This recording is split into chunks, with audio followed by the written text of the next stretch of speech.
Okay, so welcome back. We have seen one dimension of cryptographic algorithms, which is through key, right?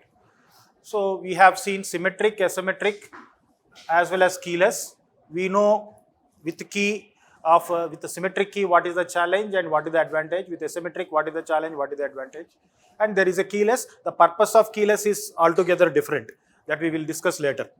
Now the point is the third dimension is how the plain text is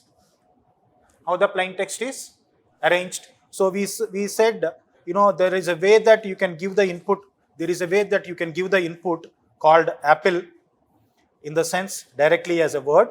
Then there is a alphabet by alphabet, right?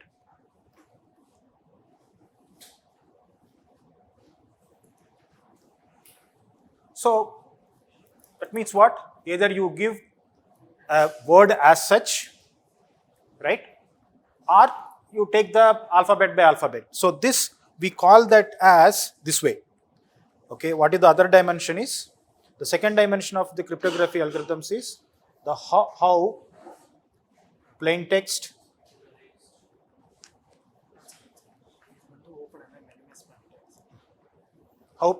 is arranged.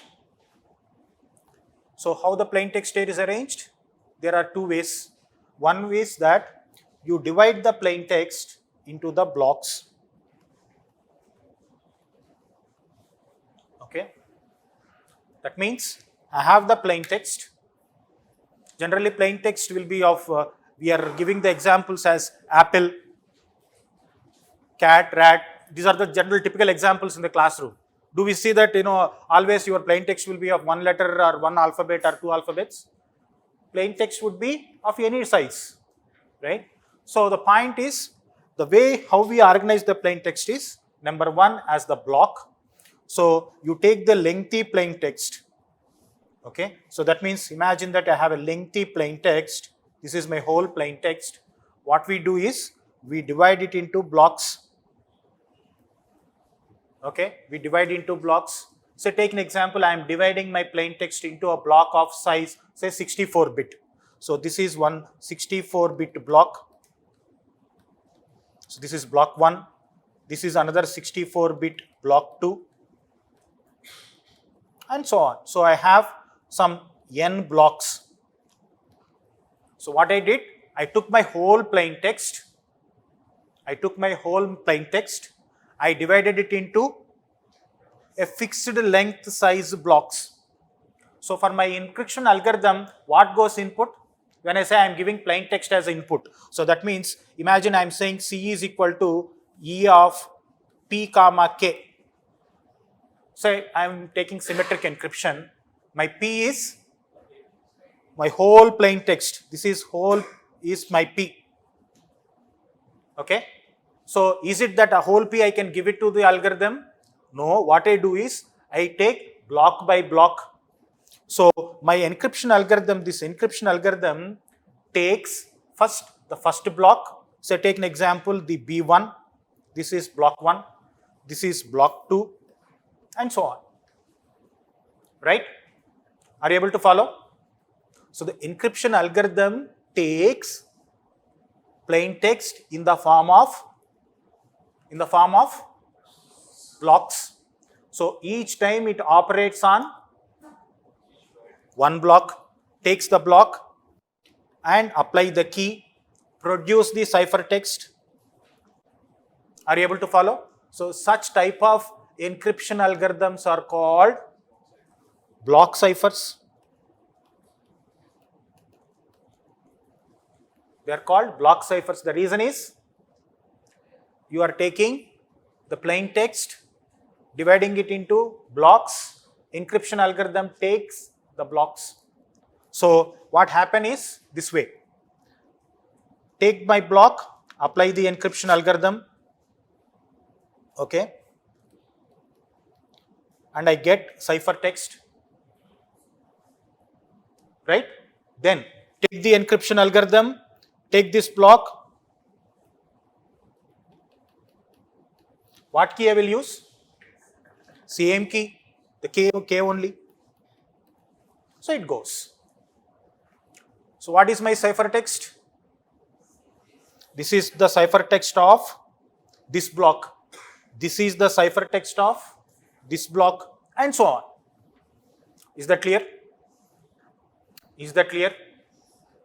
Now, have you heard the current term called blockchain? What is that blockchain actually is? Or I will tell you the principle behind it is, what happen is, I take this block output called the ciphertext that goes as input for the encryption algorithm. Encryption algorithm of second block. So that means my first block output is influencing the cipher of second block. This is called chaining, right? This is a chaining that we will see later. But you keep this point in mind, because since the blocks have come, I just put this point. Okay, but nevertheless, now the point is, this is my cipher of block 1, this is the cipher of block 2, and so on. So this is called block ciphers. There is another cipher called stream ciphers. What is the input to the algorithm? It is the stream. What do you mean by stream? It is alphabet by alphabet. I don't take blocks. So what I do, you take the whole plain text. My plain text alphabets P1, P2, so on, say PM. These are all the alphabets of my plain text. What the algorithm take? Take the plain text alphabets, it goes alphabet by alphabet. So producing cipher alphabets, C1, C2, so on, CM. But for that purpose, what is needed is your key. What is key? Key is also having some alphabets. So what it takes is, this key 1, K2, the key alphabets. It takes and produces the cipher alphabets. So it's a stream. So block ciphers and stream ciphers. Now, which would be more advantageous? Which would be more advantageous? No, we saw in case of keys, for symmetric you saw some advantages and disadvantages. Disadvantages are challenges. For asymmetric you saw some advantages and challenges. Now tell me whether block ciphers are good or stream ciphers are good. Keep that point in your mind, we will discuss. Okay. So this is one way of handling it, right? Are you able to follow? So we saw key wise, we saw how the plain text is organized. There is another dimension, third dimension. What is the third dimension? Technique. That means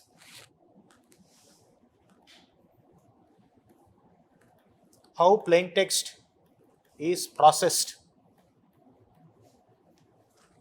How plain text is processed. What is the second one? How plain text is arranged. Third one is how plain text is processed, right?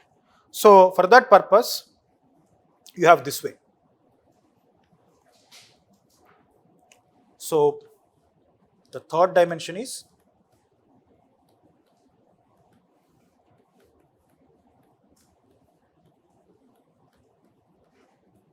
how plain text is processed.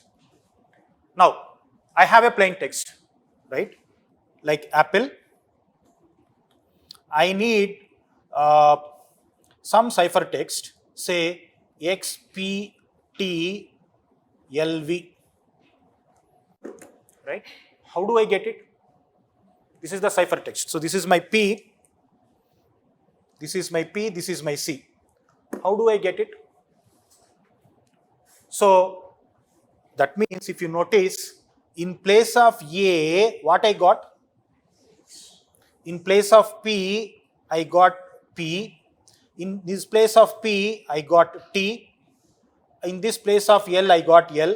In this place of E, I got V. So how do I get these cipher alphabets? It is the encryption algorithm. So the encryption algorithm process either operates this way. Number one, you do the substitution.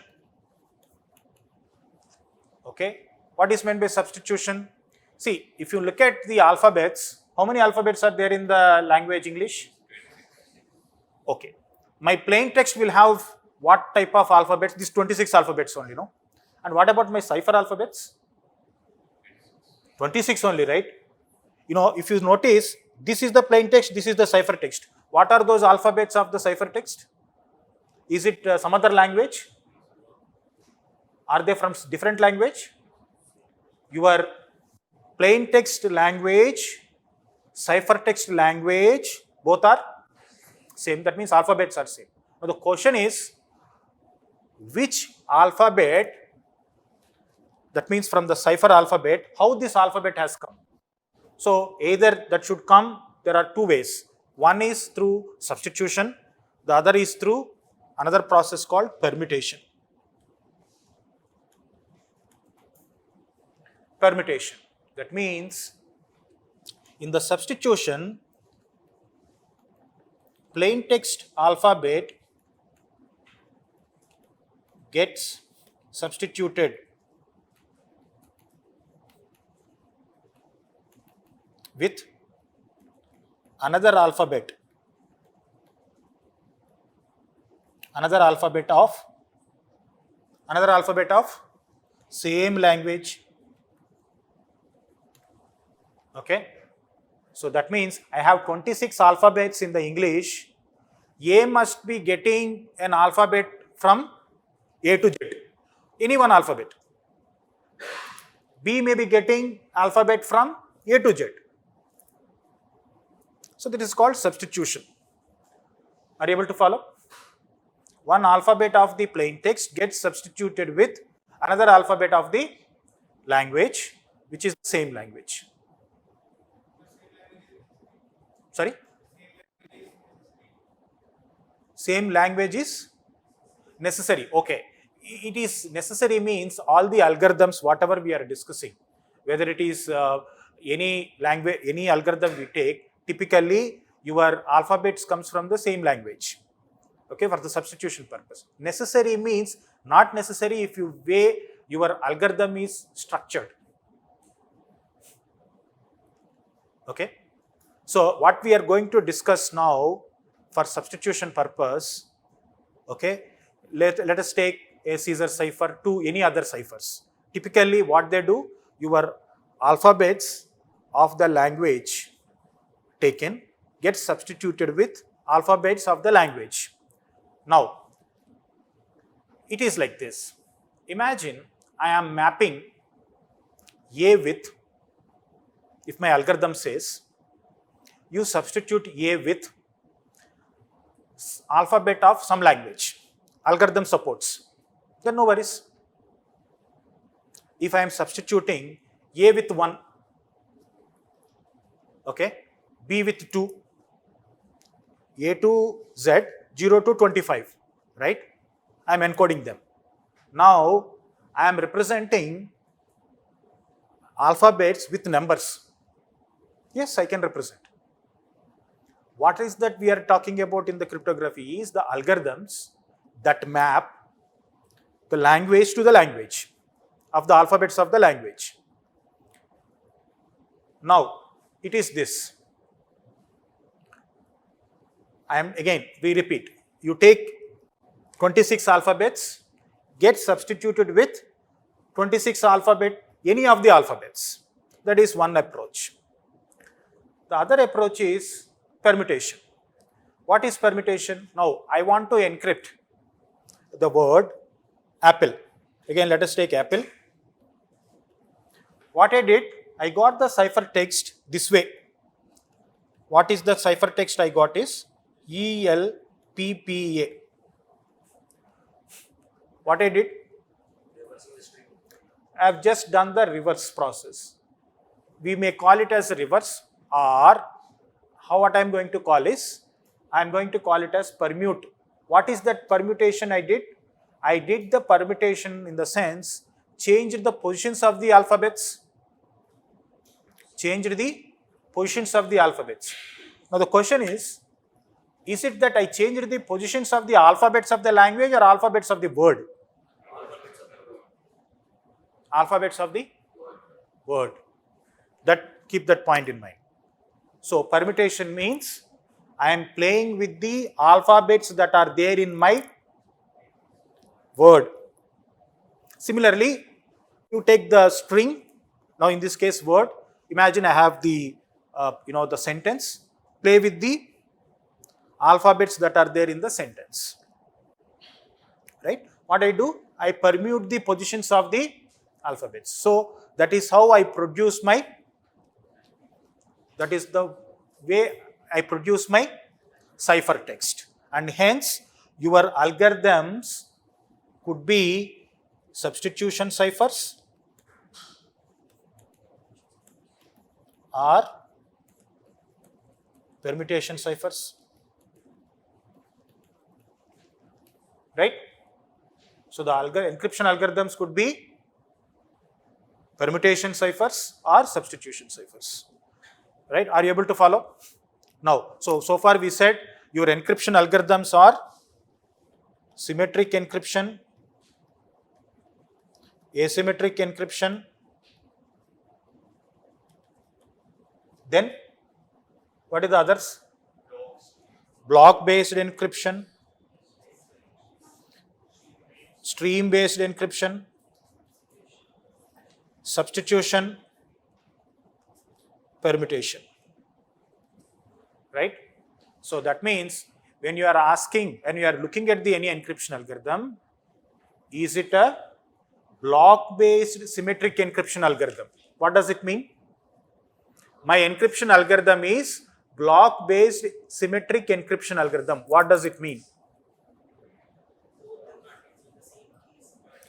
Number one, communicating parties will have the same key for encryption purpose and decryption purpose, and the plain text is organized in the way of blocks, and it is a substitution cipher. Right? So my encryption algorithm performs substitution operations on the plain text. That is one thing. And it organizes the plain text in the form of the blocks. That is block cipher. And it is symmetric based. Okay. When I say symmetric, it is the same key. Now, let us take the permutation cipher. Okay. The way I arranged my alphabets forms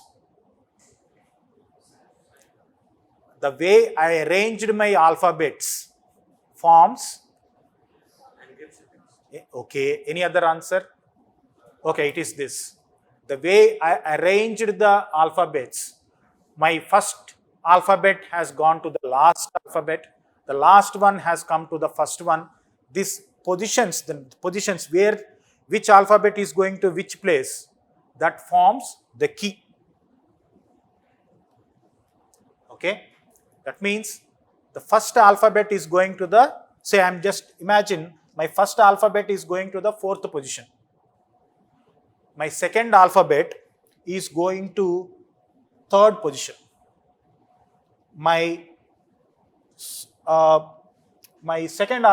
imagine that my third alphabet is say from 1, my fourth alphabet is 5, my fifth alphabet is 2. Okay.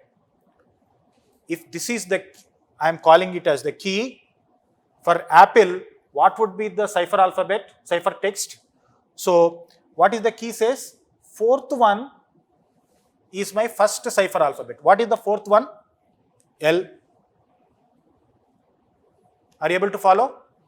So, I am saying key is 4351152. So, my fourth alphabet of the plain text is my first cipher alphabet. What is my 4 is L. What is my 3 is P. What is my 1 is? What is the fifth one? E. This is my cipher text. And what forms the key? The way I permuted the alphabet forms right?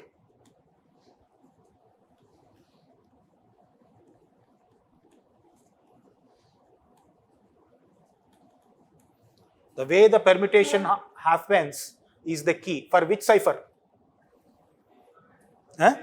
Permutation cipher, right? Permutation cipher. Are you able to follow? So, number one, if my key is symmetric or asymmetric. Number two, my text is organized as blockwise or streamwise, and the operations I am performing. What are the operations? Substitution, permutation. Right. Remember, substitution, when I am doing, I am actually trying to achieve a property called confusion. I am trying to achieve a property or an objective called confusion, because the attacker, the interceptor, should get confused. This particular cipher alphabet has come from what is the substitution operation? The confusion. Okay, so the goal of substitution is confusion. The goal of permutation is diffusion. The goal of permutation is diffusion. What is meant by diffusion? Look at apple. My apple has become LPAEP. What happened? The alphabets are diffused, right? So, through permutation, I am getting diffusion, that means scattering my alphabets. I don't know which position has got what alphabet, the attacker, and the goal of substitution is confusion. Are you able to follow? So these are the things that you guys need to know in terms of cryptography algorithms. So any cryptography algorithm, you should be able to identify, number one, is it through symmetric or asymmetric or keyless? Is it block-based ciphers or a stream-based cipher? Or operations it is performing, is it a substitution and permutation? Remember, all modern encryption algorithms,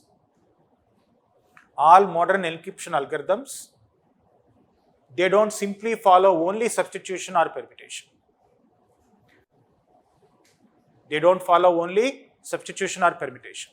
Now tell me, which is actually, we are able to achieve two objectives called confusion and diffusion. Which is little robust among these two approaches, substitution or permutation? Why? Why substitution is robust when compared with permutation? Characters. So when you look at the substitution, A can get substituted with 26 alphabets. A can get substituted with A or other 25 alphabets. In an ideal scenario, you can ignore A. A gets substituted with A. Any alphabet can get substituted with the 25 other alphabets, right? That's the substitution aspect. Look at the permutation aspect. When you look at permutation, what happening with apple? A gets substituted with all other alphabets in the word or that sentence, right? So your space is getting minimized in terms of permutation. But the point is that you can't ignore permutation because you have to achieve diffusion. So all modern ciphers perform both substitution and permutation.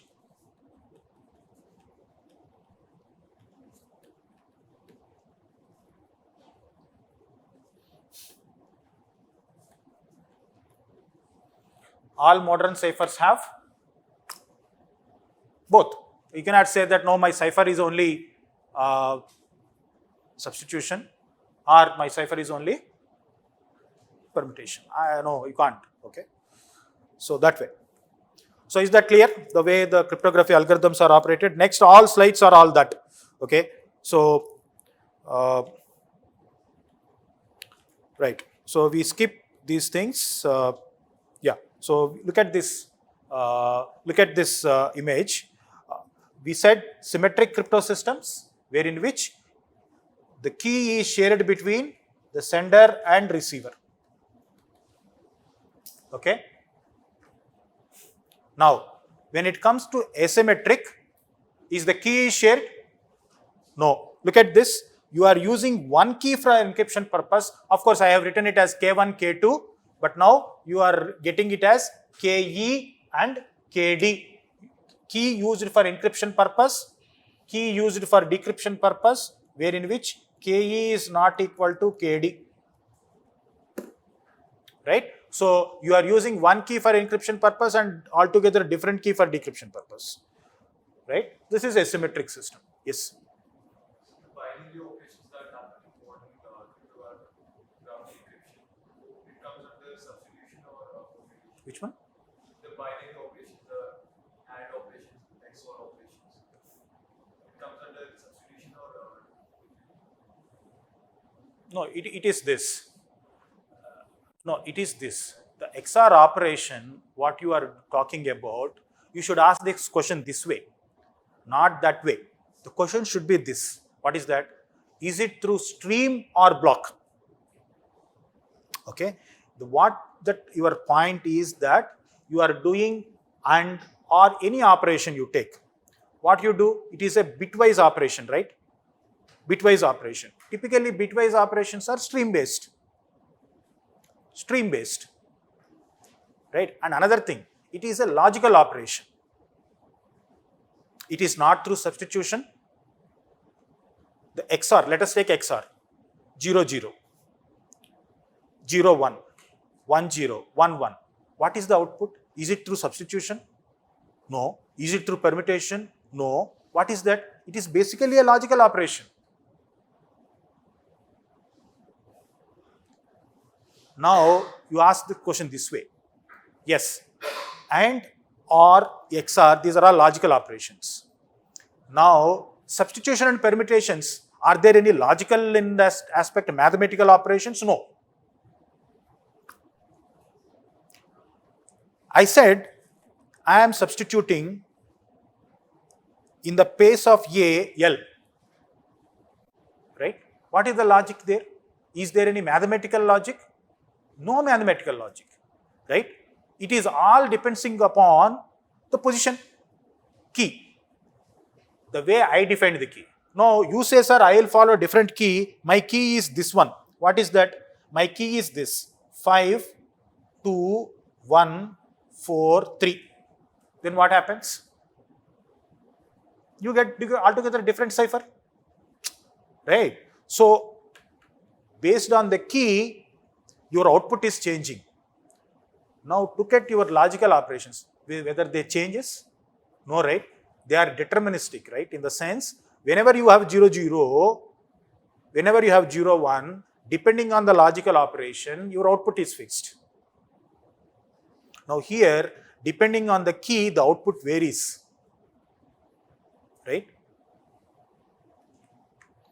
So, so this is about asymmetric crypto system, the other approach. So this I will skip.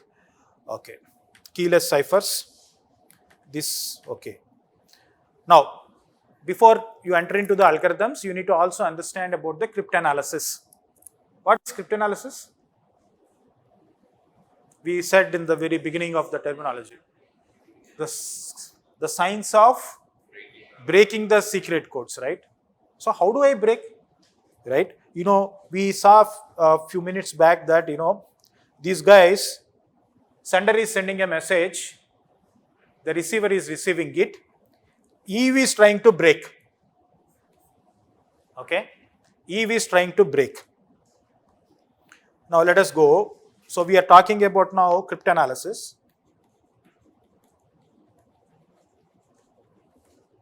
What is cryptanalysis, you guys said? So I want to break the codes. Okay. So to break the encryption, again, let us take this. So you have Alice here, Bob here, and this is your open channel, and EV is sitting here. Okay. Now a P is encrypted with the K in the, so you got C, right? And then what Bob is doing is decryption over C with the help of K gets the P, right? Now what is this guy is doing? Eve is trying to intercept. Interception is always there. What is that Eve is trying to do is to break what here? Break what? Huh? Break the ciphertext. When I say he breaks the ciphertext, see Eve, what Eve gets? Plain text. That is one dimension of breaking. What is the another dimension of breaking? He gets the key. When he gets the key, that is the worst attack, because he can break all other subsequent communications also, right? So when in terms of breaking only that particular ciphertext is, there is a damage. But breaking that whole key aspect also is the worst aspect. Now the point is, when Eve can break it, so we say cryptanalysis is about breaking. Okay. Now, generally outside, the thieves go and then do the burglary, right? Will just like that they go inside and take the amount, take the items and they go away. What they do? They gather some information, right? Can somebody just like that go and snatch away the information and go? No, right? They will do a lot of analysis. What is that analysis? They try to gather the information. Who is there, who is not there, when they are coming, when they are leaving, who is there at the house, whether there are any elder people, whether there are any young people, so that there are any vulnerable points, right? So they want to gather the vulnerable related information. So cryptanalysis happens with the help of, number one, amount of information available to attacker. How much is the amount of information available to the attacker? Huh? It is, the cryptanalysis is based on amount of information available to the attacker. Now the point is, immediately what is that available to the attacker? Ciphertext. So what is the information available to the attacker? Number one, ciphertext. What is the other information that attacker would know? What is the other information attacker would know? Name of the algorithm. Okay. We'll come to that. Let us see this. What he said, the algorithm that is used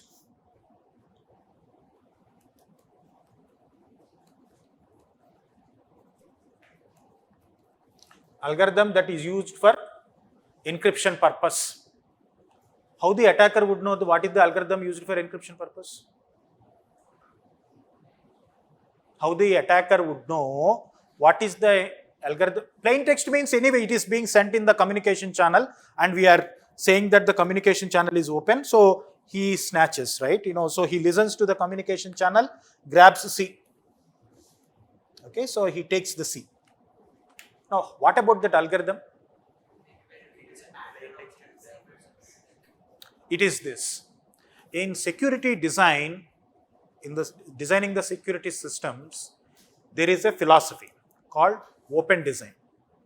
Okay, any security system should be of open design. Okay, there are various design aspects for the system. People call it as open design. Okay, any system, the security aspects, design should be open. Are you able to follow? Any doubt you are getting? Design should be open. Security system design should be open. That is the design principle itself. Why? Why it should be open? It should supposed to be secret. You are saying I will keep it open.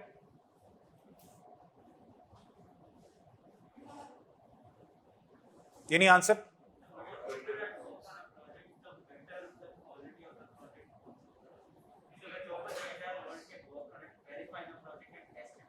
Very good. Any other answer? Sorry? Trust purpose. Any other answer? See, it is this. I want to do an net banking. Okay.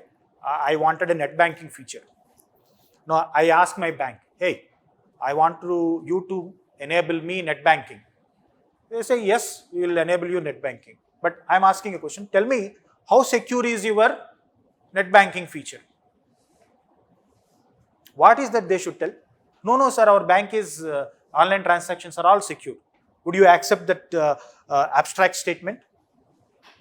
What do you expect? Oh, that's fine, but I want to know how do you make your transactions secure? He says, sir, we make our transactions secure because we use a public key encryption algorithm such as RSA with 1024 bit. Okay, so that means you are using a key sizes of length 1024 bit and your encryption algorithms are all RSA based. So that means your transactions are secure. Now, that is the information that should be informed to the customers. Otherwise, customers, why they will come? How do I know? Can you inform the customer saying that no, sir, my algorithms are all robust algorithms. My key sizes are very long key sizes. You should tell the customers. Now that forms the open design. The system should be open. Number one, as he mentioned, when the system is open, more and more people would verify whether the design aspect is robust or not. Number one. Number two is also to give the customers trust that yes, my algorithm, my transactions are secure because there is a robust algorithm. Now tell me, RSA algorithm is there in the public domain. Steps of the algorithm is known to everybody. Is it that algorithm is not known to anybody? Everybody knows that algorithm. It is there in the books, literature everywhere. Now the question is, when the design is open, what is that you protect? How do you protect? Design is open, ciphertext is there available.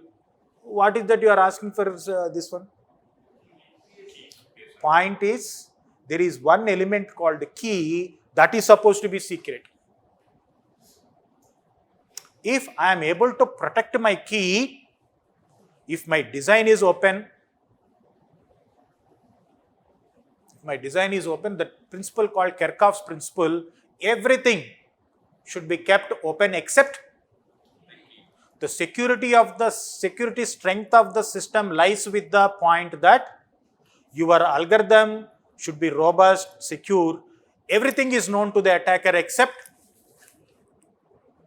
So in that aspect, what is the information available to the attacker by default is, what is that available to the attacker? Number one, ciphertext. Number two, algorithm. So this is the piece of information available to the attacker. Now the point is, with these two pieces of information, imagine if the attacker makes an attack, it is called ciphertext only attack. Ciphertext only. What is the amount of information available to the attacker? Ciphertext, algorithm. Anybody can get it. So getting this piece of information is easy or tough? Easy. But with only these pieces of information, making the attack is very difficult. Until and unless there are professionals, okay, who are highly trained, skilled professionals, it is very difficult to make the attack with the very limited information that is available. What is the limited information? Ciphertext and algorithm. Sir, along with these two aspects, now attacker comes to know some more information. What is that? I am talking about these two pieces, 1 and 2, already attacker knows. In addition to that, attacker comes to know about, that means attacker knows plain text and corresponding ciphertext pairs. He knows some plain text. He knows some plain text, and for that, some corresponding ciphertext also he knows. So, what is that information? 1, 2, that means the algorithm, ciphertext, algorithm, and some combinations. What are the combinations? Some P1, C1, some P2, C2, not all combinations. How do you know? Eve knows that Alice is sending the message to Bob. Okay? Eve knows that. Eve knows ciphertext. Eve knows the algorithm. With that information, Eve is making the attack. It is called ciphertext only attack. Now, Eve knows that who is sending the messages. Who is sending the message? Alice is sending the message to Bob.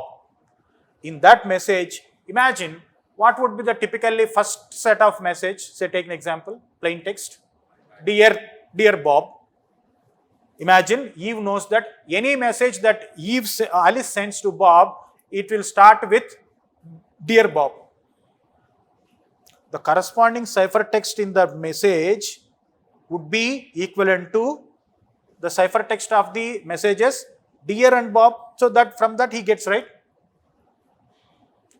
Are you able to follow? Making some sense? I am talking about next level of information available to the Eve. What is the next first level? Attacker Eve knows only ciphertext in the algorithm. Attacker don't know who is sending, to whom he is sending, nothing other information. That is the first level. What is the second level? Attacker knows ciphertext, the algorithm. On top of that, attacker also knows that Alice is sending the message. To Bob, the message is being sent. And also the information that whenever Alice is sending the message, Alice would send like this. And corresponding ciphertext is this. Not all combinations. Some pieces he knows. So if the attacker is making, it is called known plain text attack. Are you able to follow? Are you able to follow? So, like this, we have certain categories of attacks. What are the categories? Number 1, ciphertext only attack, known plain text attack. What is the other one? Chosen plain text attack. That means attacker chooses some plain text and he knows their corresponding ciphertext. Now you may ask, sir, how the attacker would know? How the attacker would know? That is where the skill of the attacker comes in grabbing the information. That is where the skill of the attacker comes. Next, chosen ciphertext attack. And finally, chosen text attack. These are the various categories of the attacks. Now, if you see the chronological order from top to bottom,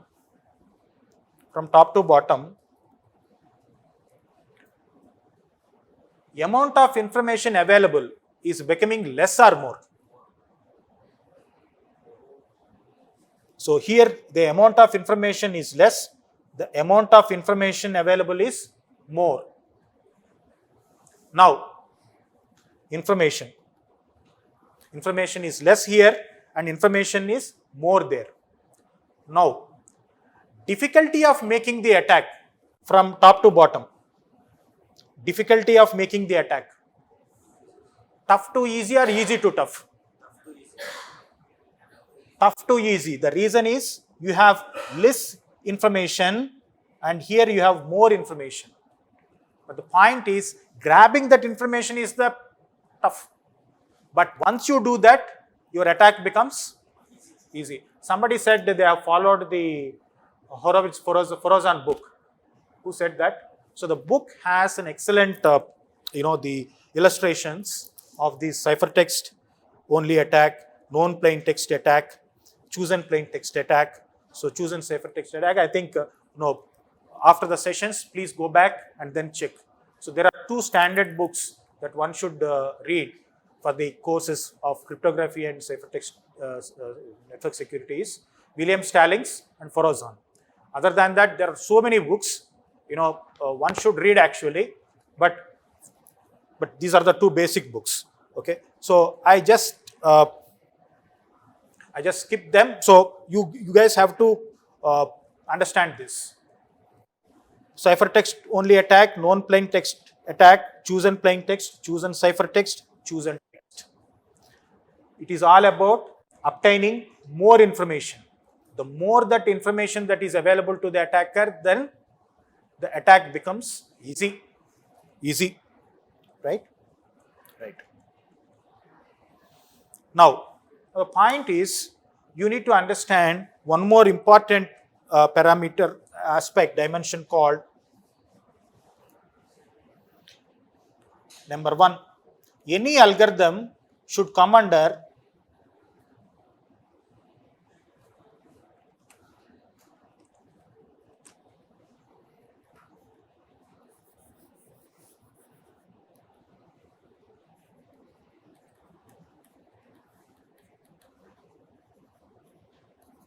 unconditionally secured algorithm,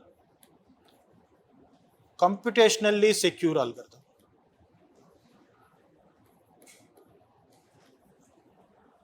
Algorithm can be unconditionally secure and computationally secure, right? What is unconditionally secure? See, you are saying this encryption algorithm, okay? Encryption algorithm called E. E could be symmetric or asymmetric. E could be block or stream, but we are saying both. E can perform substitution permutation operations, all that fine. My algorithm should not be breakable under any condition. No one can break my encryption algorithm called unconditionally secure algorithm. Okay? Or unconditionally secure ciphers. No matter it is amount of information available to the attacker, my cipher should not be breakable. What is computationally breakable, computationally secure? These are the two conditions I am saying. First one, cost of breaking cipher exceeds value of encrypted information. That is first condition. What is the second one? Time required to break the cipher exceeds useful lifetime of the information. If my cipher is satisfying these two criteria, then I call that as computationally secure.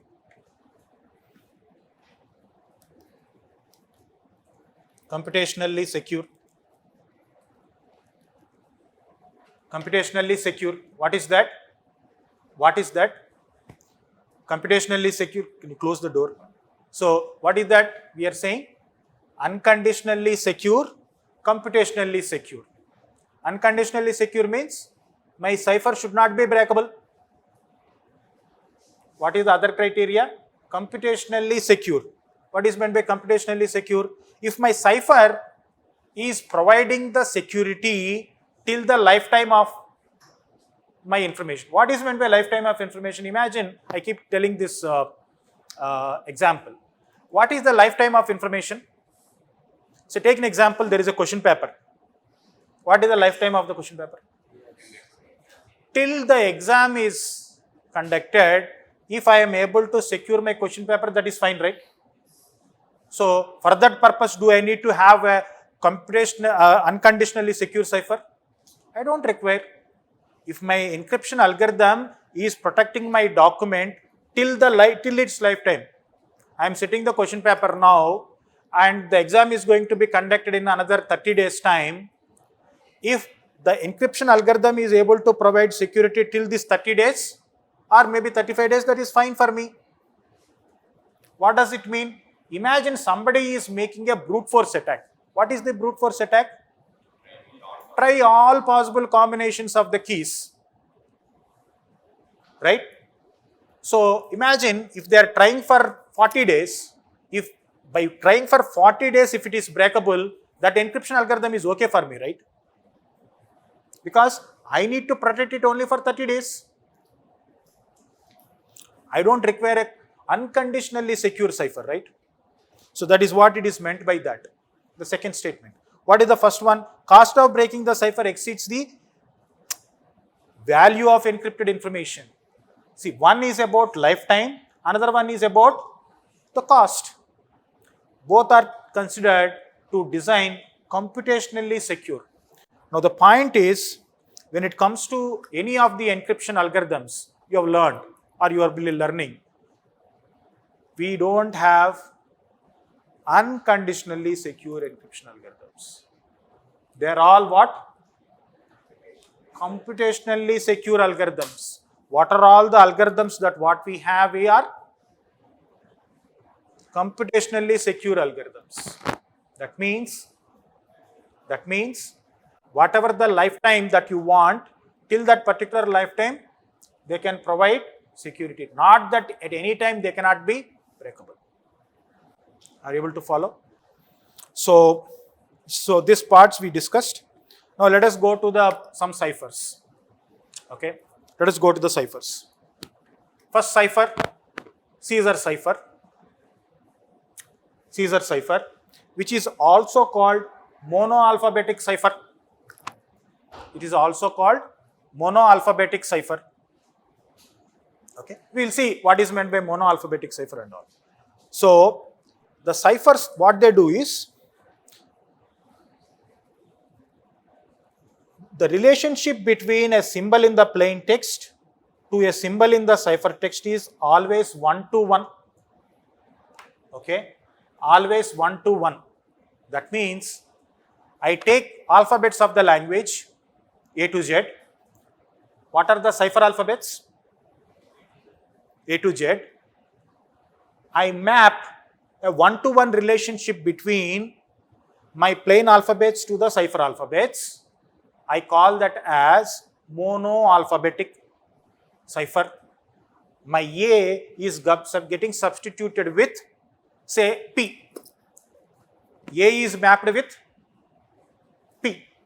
B is substituted with, say, K. So always B is substituted with K. So B is mapped with K. So some mapping I have done, but it is 1 to 1 mapping. So when I say 1 to 1, wherever you find A, you get only that mapped alphabet. That's called 1 to 1. Okay. So the best example for such alphabet is such cipher is the Caesar cipher. Look at this. This is my plain alphabets. These are my cipher alphabets. What is that is done? A is substituted with D because A is mapped with D. B is substituted with E. Okay. Like this, I have created a mapping, 1 to 1 mapping between my plain alphabets to my cipher alphabets. Are you able to follow? Now, what I did for that? What I did was, I just represented all these 26 alphabets from 0 to 25, and I represented that crypto system as C is equal to P plus 3 mod 26. What is P there? My plain text numerical equivalent. My plain text numerical equivalent. What is the numerical equivalent of A as per this? 0. That's what it is mentioned. 0 to 25. A is mapped. A is numerical equivalent is 0. Z numerical equivalent is 25. Now, how I am going to encrypt it? C is equal to P plus 3 mod 26. C is equal to P plus 3 mod 26, right? So what I am going to put in this place of P? to encrypt my A. So it is like this. Okay, so imagine I want to encrypt A. So what I do is, what is the cipher alphabet I get? C is equal to P, numerical equivalent is 0 plus 3 mod 26. 3 mod 26, 3. What is the third alphabet? So this is, I'm going to have 0, 1, 2, 3. So D. Are you able to follow? So 3 mod 26 is 3. What is 3 here? So 0, 1, 2, 3. 3 is D. That is how D has come.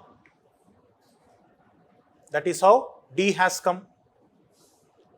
Similarly, how you got E for B? B numerical equivalent is 1.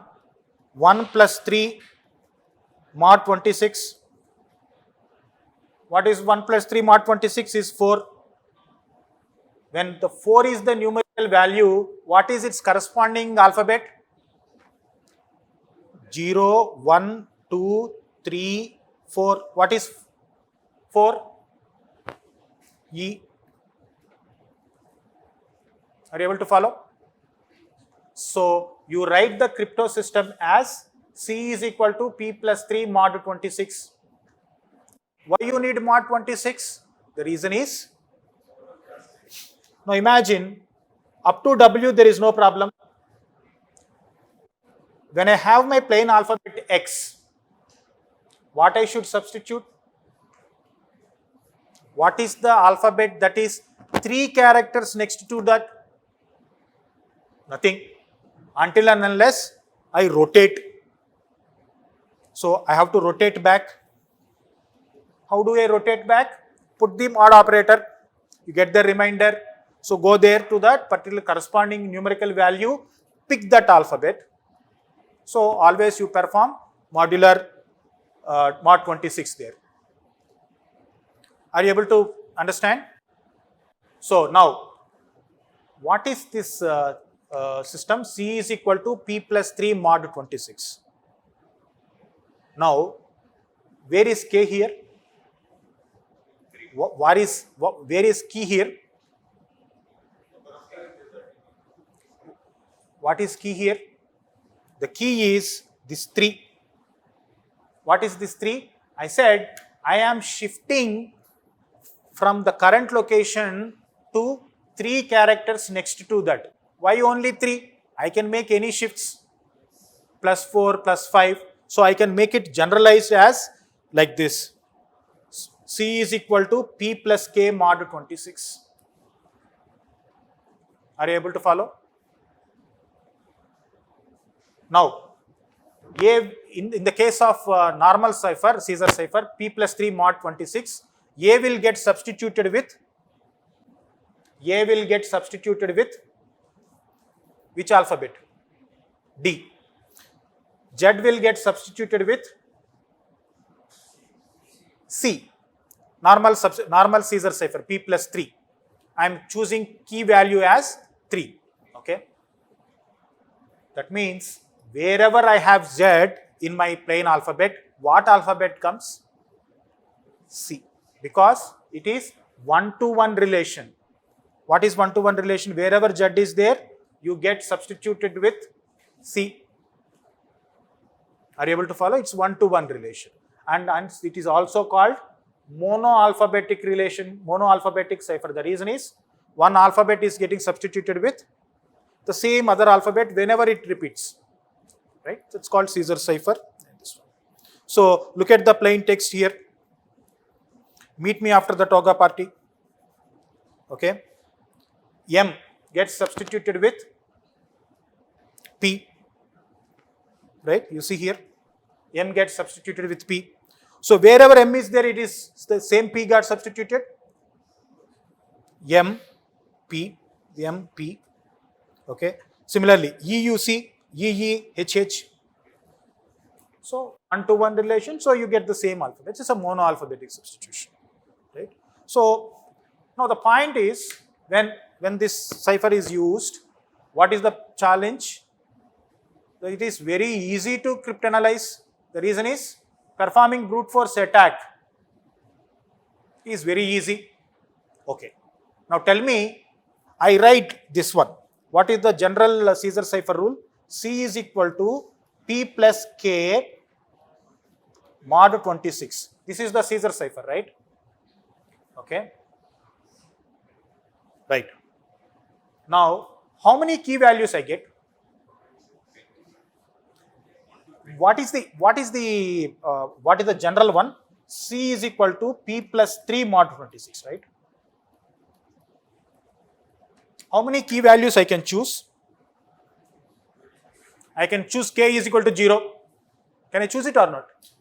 If I choose, what will happen? I'll get the same text. Right? I get the same. So totally you have 26 keys. Or if you say that no, I will not substitute K value as 0, you'll have 25. That means you put K 1 to 25, try with pen and paper, somebody can easily break. Best case is of the attack is with K is equal to 1, you get the cipher, you can get the plain text. With K is equal to 25, worst case is possible, right? So you need to understand one thing here. When somebody says what is the key space of the algorithm, for Caesar cipher, what is the key space? The number of possible keys that come is the key space of the algorithm. So for Caesar cipher, the key space is 25. So tell me, for an algorithm to become robust and secure, whether it should have a more key space or less key space? More key space. That is the reason why people will say that, look, we are adopting 1024-bit key. Then tell me, if my key length is 1024-bit, how many possible combinations of keys I get? 2 to the power 1024. Do you know there was some illustration? Imagine if you say 1024, you know how many number of numbers you get? Number of numbers you get for 2 to the power 1024, it is almost equivalent to, if you dump all those numbers in the form of mountains, almost 15 Mount Everest should be there. How many? 15 Mount Everest size numbers you will see there. If you have 2 to the power 1024. Now you think of making a brute force attack on such type of a large key space, right? So, nevertheless, you are supposed to keep small key space or large key space? Large key space, right? That is one point. The second point you need to understand from the algorithm is, number one, you are making one-to-one mapping, right? One-to-one mapping, when you do, forget about this key space. There is certain characteristics of any natural language. Means, you take English, is it that the frequency of usage of the alphabets of the language is uniform across the alphabets? No, right? Out of 26, is it that all 26 alphabets in the dictionary, in a dictionary of words, is it that all alphabets are uniformly used? No. There are certain natural language characteristics which call as frequencies of letters, wherein which E is the most frequently used word. Now, when you have in the plain text, obviously E will come more, and you will see in the cipher alphabets, one cipher alphabet is repeatedly coming. What could be that plain alphabet for that? E, right? This is for single alphabets. Matter don't end there. You have digrams. What is digrams? You see in any language, two alphabets come together. Similarly, three alphabets come together frequently. That means if you see in the cipher alphabets, some combinations of alphabets coming together, what they could be? What they could be? They could be the plain alphabets that come together, right? That everybody knows with regard to based on the language that is there. So people adopt the this ones, the attacks. So monoalphabetic ciphers are very far from secure. Uh, there is another cipher called at-bash cipher. What this cipher is very fairly simple. You see, tell me what it has done. This is the plain text alphabets. This is the cipher alphabets.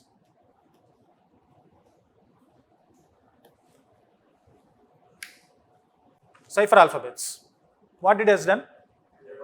Reverse. Just reverse. Mono or is it mono only, right? One-to-one mapping only, right? A is mapped with B is mapped with Y.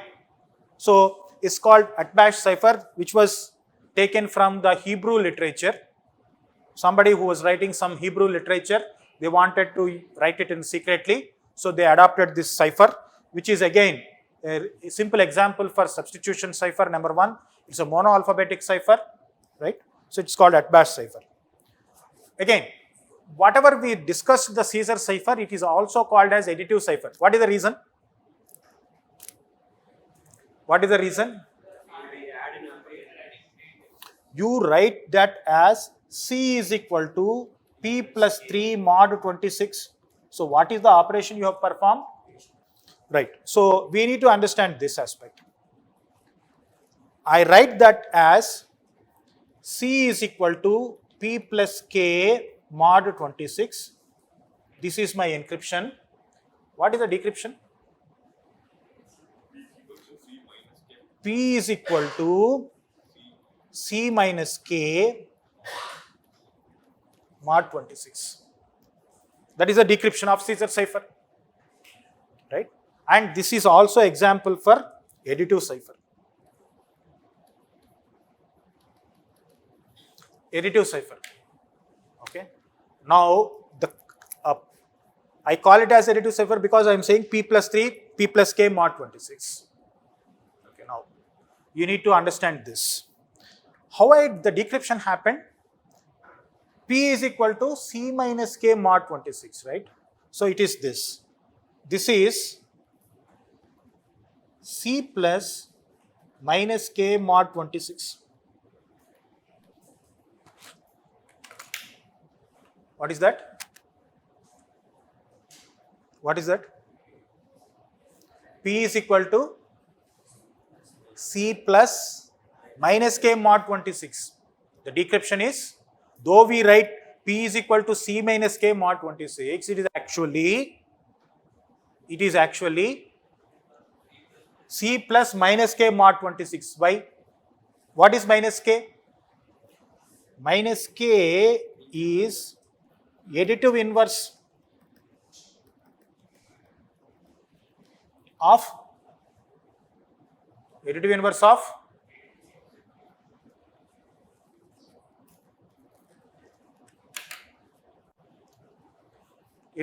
of K. K plus minus K. Additive identity, right? So your K during decryption is what? Is what? The corresponding arithmetic inverse of key that is used during encryption. You did P plus K mod 26. The decryption is C plus minus K mod 26. Okay. Are you able to follow? No. This is called additive cipher.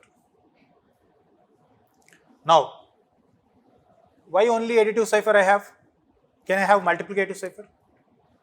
Yes, I can do. How do I do? So C is equal to P into K.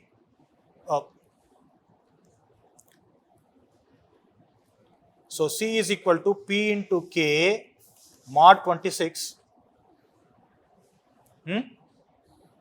What is the operation I did?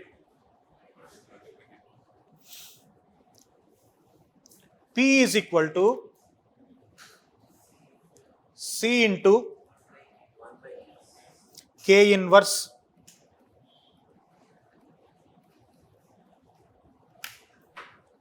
okay.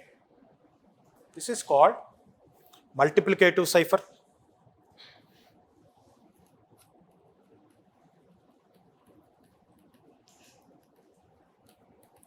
This is called multiplicative cipher. Okay. What I did? For encryption I used K, for decryption I used K inverse, which is multiplicative inverse of K.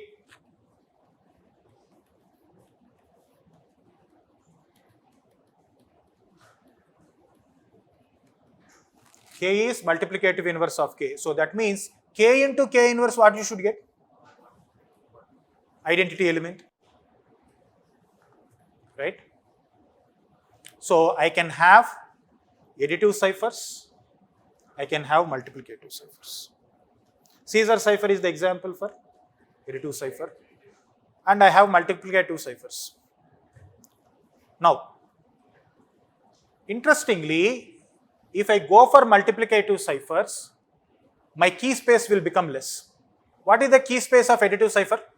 In the case of Caesar cipher? In the case of Caesar cipher, additive cipher key space is 25. With 0, you have 26 keys, right? But in the case of, I get 25 keys for additive, but for multiplicative, I get only 12 keys.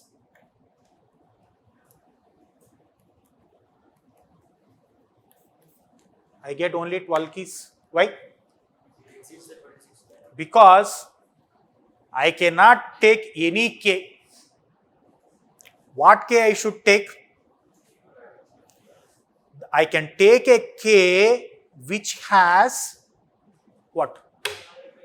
Multiplicative inverse. So when I am applying multiplicative, when I am using multiplicative ciphers, I should choose K that has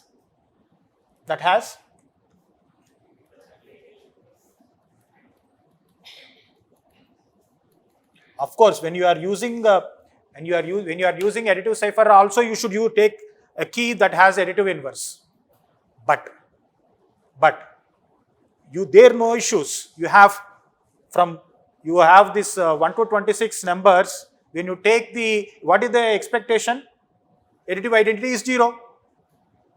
When it comes to the multiplicative cipher, when you perform an operation, that means when I choose a K value, when I multiply it with corresponding inverse, what should I get? I should get the identity element 1. Right? So that's a challenge there. So if you notice, the multiplicative ciphers, so C is equal to P into K mod 26 is the encryption. Decryption is C is equal to, this is P. Yeah, this is the P is equal to C into K inverse mod 26, right? But what is the key domain for multiplicative cipher? You have only 12 numbers. What are those 12 numbers? 1, 3, 5, 7, 9, like this to 25.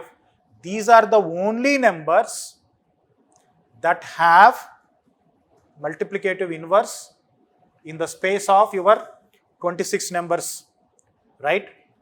Why? You take 1. What is its corresponding multiplicative inverse is 1. So 1 into 1 mod 26. So 3 into 9 mod 26. 3 into 9 mod 26. So that means you multiply this number with this number and apply mod 26. What is the remainder you get? And that is possible only for these numbers. You take any other number in the space of 1 to 26. You will not get. Okay. So these are all the numbers which are co-prime with 26. The reason is that number and 26, the common factors are and. So when you look at the remainder, you are supposed to get 1. So that is the challenge, right? So when you go for multiplicative cipher, your key space has got reduced. Are you able to follow? One important thing you should remember is not only for this multiplicative ciphers or additive ciphers or anything. When I say that I am performing encryption with K, for decryption purpose, I should use for the arithmetic operation the corresponding inverse value, right? That you should remember always. Now the point is this. So your key space from additive to multiplication has come down.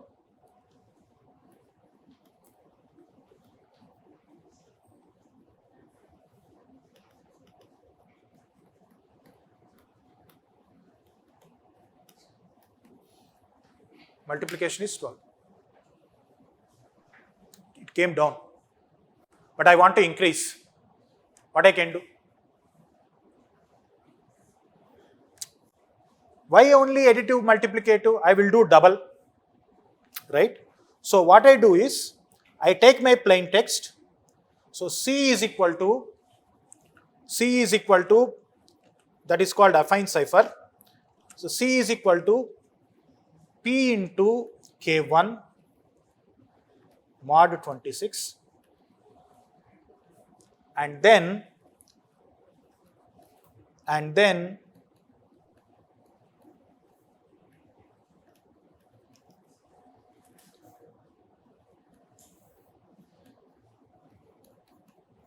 so Bob is sending it to Alice. What Bob did? Took the plain text, encrypted with the help of first, what is the encryption he has done? Multiplicative cipher, then so whatever that C2 is sent. So during decryption, what happens? First you get C1,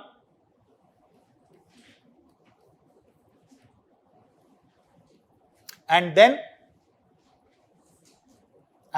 get P back,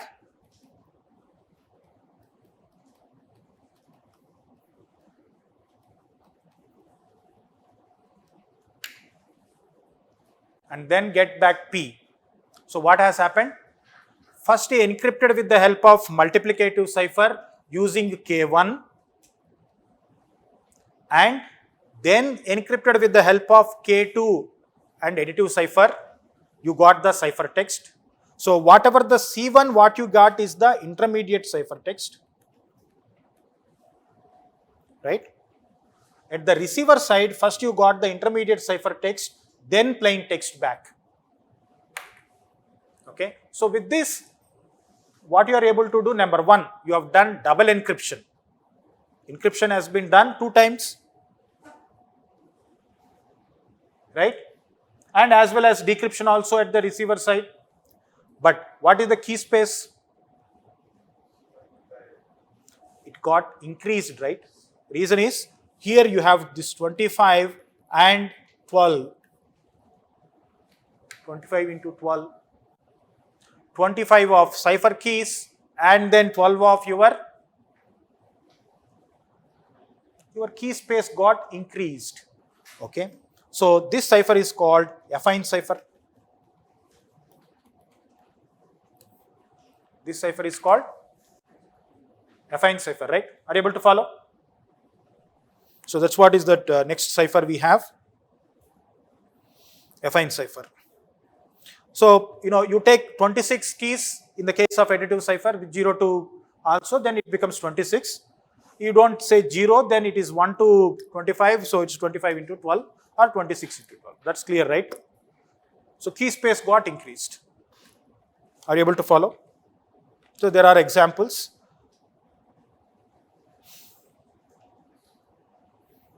So when you do encryption, what you did? What you did? You have to take key or key pair? Key pair. Why you have to take key pair? Because you have to take key pair. Why? Two encryptions. One is for multiplicative cipher. Another one is for next. Another cipher you have, which is a classical cipher, is road 13. What is road 13 is? It's a substitution cipher. It's also a substitution cipher. What you do is, we just rotate. Okay. So in the sense, these are all your plain alphabets. These are all your cipher alphabets. In the sense, the plain is actually rotated, the positions of the alphabets, to 13. Okay. But how do I represent in algorithmic fashion? In this way. I am saying it as, the algorithm is 1m plus 13 mod 26. What is this m? Just for your understanding, I can even say that 1p 13 mod 26. This is the position of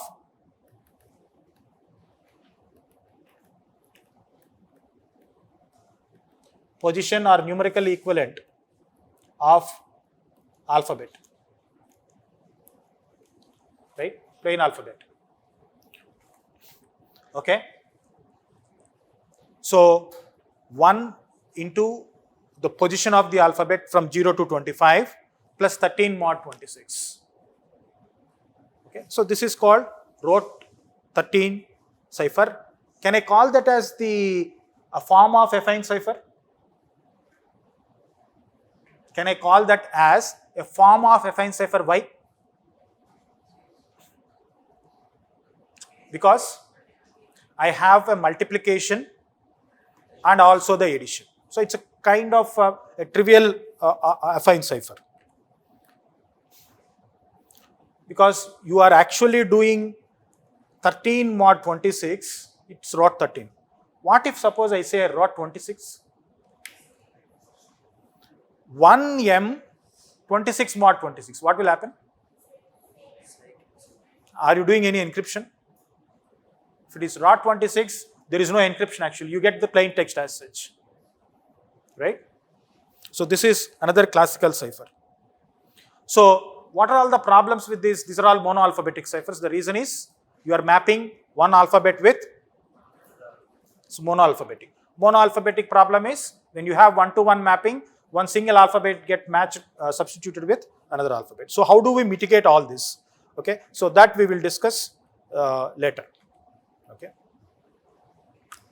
Okay.